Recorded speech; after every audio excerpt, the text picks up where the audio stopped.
Good evening. The story you're about to witness is one of romance and tragedy, primal murder, and the urge for revenge. What better way to spend a pleasant evening together?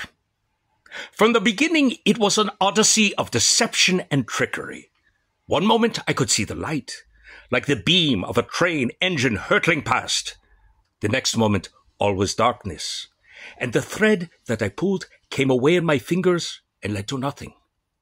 I believe it was the greatest case of my career, but who am I to say modesty forbids it?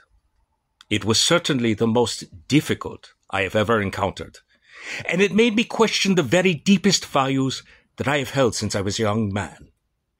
It began in the city of Istanbul. I planned to vacation there for several days following a trying case that was on my nerves, but things began changing the moment I stepped into the dining room of the world-famous Tokatlian Hotel, where the enormity of the prices was matched only by the self-esteem of the waiters.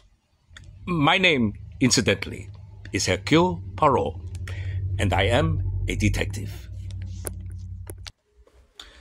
What is this? Oh, mon Dieu, it is Monsieur Book!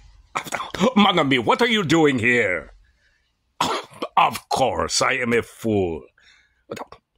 Oh, none. No. I did that last week in Syria. It was a bad affair. An army officer, a missing check, a beautiful woman. It did not end well.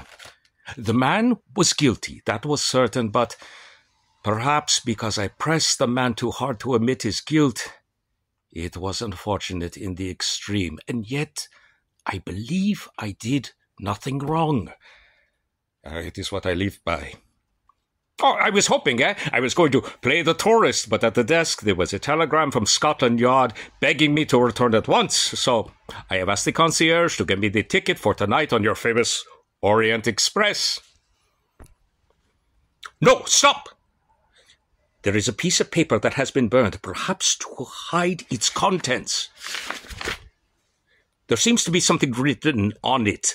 What I need right now is a lady's hat box. Countess, do you have such a thing? I greatly admire that creature, Book. Do you see, she did not ask a single question. I asked for a hat box, she gets me a hat box. I ask her for help with the body, she rolls up her sleeves. Suddenly, I desire to be young again. Oh, do not move. I am getting a spirit lamp. I use it to heat the wax for my moustache.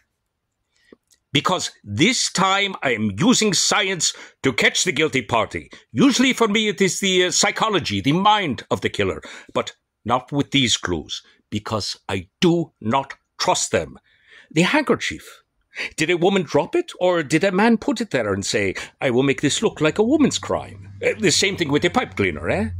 I will make it look like a man has done it. There is also the watch, the gun, the window, the match, the wine. There are too many clues, and I am unhappy. Oh, merci, madame.